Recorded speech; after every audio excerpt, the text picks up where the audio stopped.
को अफसोसनाक खबर दें। भारत की जवाबी कार्रवाई में पाकिस्तानी सेना को भारी नुकसान हुआ है। भारत की कार्रवाई में 6 पाकिस्तानी सैनिक ढेर कर दिए गए हैं। एलओसी पर पाकिस्तान को भारत का मुंह तोड़ जवाब। पाकिस्तान को तीनों तरफ से मार पड़ रही है। और अगर आप कायदे की बात करें तो अफगानिस्तान की तरफ से मार पड़ रही है, आपको बलूचिस्तान की तरफ से मार पड़ रही है। और मैं ईरान नहीं बोल रहा हूँ, पर्पसली नहीं बोल रहा हूँ, बिकॉज मैं बलूचिस्तान बोल रहा हूँ, से मार पड़ रही है। और भारत के साथ तो बहुत लंबे समय से मुस्लिम उम्मा की वाहिद एटमी कुव्वत है। हम मुस्लिम उम्मा की सुपर पावर है, उनकी सुपर पावर है। अब हमारी एक कौमी असेंबली है। भारत से लड़ाई पाकिस्तान को पुगी क्या आज तक? इंडिया के हाथों में तो ज़रूर आएंगे, इसलिए उनको पैसे की ज़रूरत है और हिंदुस्तान पैसे के थ्रू काम करेगा उनके साथ। मतलब सब कुछ लुटा के होश में आए तो क्या होश में आए, और तब तक ना it will be too late. रोजाना जो है जूते मारने के लिए जजिस की तस्वीरों को याद नहीं है। कौम को भी सिखा रहे हैं कि इस किस्म की ओछी हरकतें आपके अपने मुस्तकबिल के लिए बेहतर नहीं है। लोगों का पेट कैसे पालें, अपने हॉस्पिटल कैसे चलाएं, अपने कारोबार, अपनी हुकूमत को कैसे चलाएं।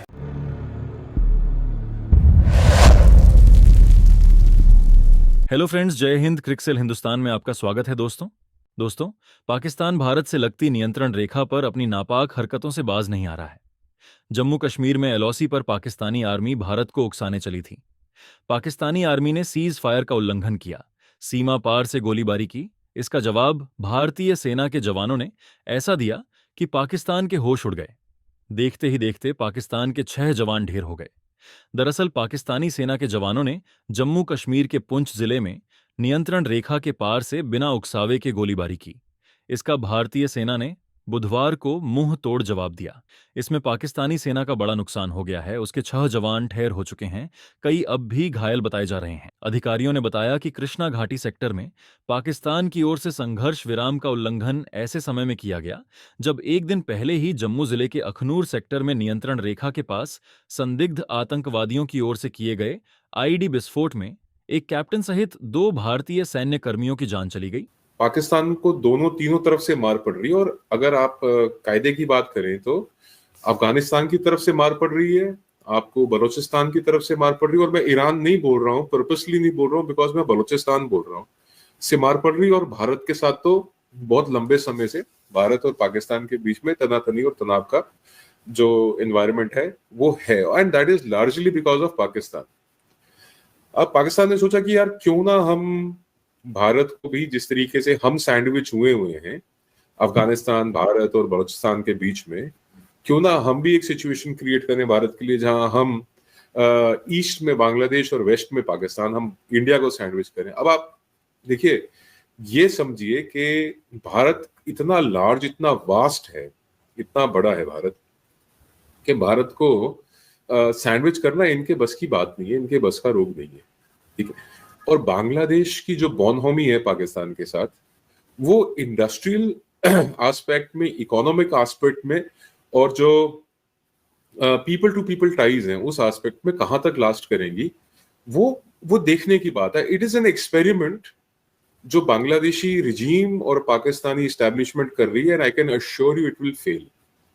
दिस एक्सपेरिमेंट विल फेल, और बहुत दिन चलेगा भी नहीं है, क्योंकि बांग्लादेश खुद भी पिटना, अभी इंडिया इज नॉट टेकिंग। देखिए, मैं कल भी एक चैनल पे बैठा हुआ था आदि अचिंत के साथ, डेफ टॉक्स पे, मैंने कहा था कि अभी ना we are not interested in picking fights, और अगर लड़ाई उठानी भी होगी ना तो हम उसके साथ लड़ाई उठाएंगे जिसके साथ हमारी कोई बराबरी हो। बांग्लादेश को कुचलने में हफ्ता 10 दिन लगेंगे, दैट इज अबाउट इट। और उसके बाद जितना रोना गाना, चीखना चिल्लाना पाकिस्तान करना चाहे कर सकता है, but they will not be able to do anything. और मैं आपको बता देता हूँ, एक बड़ा जबरदस्त सा प्रेसिडेंट जो है डोनाल्ड ट्रंप ने सेट किया। डोनाल्ड ट्रंप ने बोला कि हम Gaza, we will take over Gaza, हम गाजा को टेक ओवर कर लेंगे, और गाजा में जितने अनएक्सप्लोडेड बॉम्ब्स हैं हम उनको सबको डिफ्यूज करेंगे, और जो बिल्डिंग्स जितनी है उनको हम साफ करेंगे, जो गिरी भी मारते हैं उनको साफ करेंगे, और हम एक नया गाजा बसाएंगे। तो दैट इज अ ट्रेंड। और अगर उस ट्रेंड को फॉलो सूट अगर बाकी देश भी करने लगे, कि बड़े देश ये कहने लगे कि छोटे देशों को हम ऑक्यूपाई करेंगे, तो मैं आपको इस बात से अश्योर कर देता हूं, इस बात से मैं आपको आश्वस्त कर देता हूं आसिफ जी, और मैं ये बात बार बार कह चुका हूं कि Pakistan will cease to exist. और मैंने लास्ट टाइम आपके साथ बैठा था तब मैंने एक ट्वीट किया था जिससे आपका इंटरेस्ट जनरेट हुआ था, और मैंने कहा था the great game is on, the big game is on. तो समझने की बातें जो पाकिस्तान के लिए ज्यादा महत्वपूर्ण है, जरूरी हैं, जिन पे तवज्जो पाकिस्तान को आज देनी चाहिए, वो ये है कि कुर्दिस्तान की बात चल रही है। कुर्दिस्तान का जो एरिया है वो कुछ इराक में आता है, कुछ ईरान में भी आता है, कुछ सीरिया में भी आता है। तो ये कुर्दिस्तान की अगर बात चल रही है तो वो 3 मुल्कों में से कट के एक मुल्क निकलेगा। और ऐसी अगर पख्तूनिस्तान की बात होती है तो वो पाकिस्तान का एक जो नॉर्थर्न एरिया है, जहां पे वैसे भी आपका कोई बहुत ज्यादा अभी दखल है नहीं, वो निकलेगा।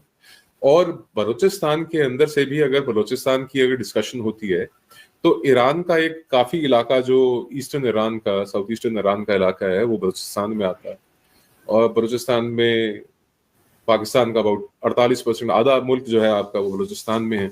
और आप कह लीजिए कि साउथ अफगानिस्तान के भी कुछ इलाके हैं जो बलूचिस्तान के अंदर काउंट होते हैं।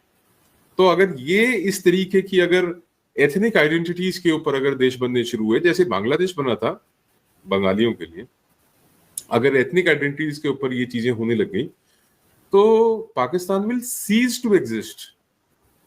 बलूचिस्तान बनेगा तो सिंध डेफिनेटली बनेगा। और मैं आपको एक चीज और बताता हूँ, ये जो चूरन बार बार पाकिस्तान में चटाते हैं ना कि कश्मीर के अंदर जो कोट अनकोट ये जिहाद करा रहे हैं, जिसको ये स्पॉन्सर कर रही हैं, तमाम इन्होंने टेररिस्ट कैंप्स एस्टैब्लिश कर रखे हैं, और वही चीज वो बांग्लादेश में एस्टैब्लिश करने की कोशिश कर रहे हैं कि बांग्लादेश के अंदर भी एक रेडिकलाइजेशन, एक anti India anti Hindu sentiment को उभारने की कोशिश कर रहे हैं।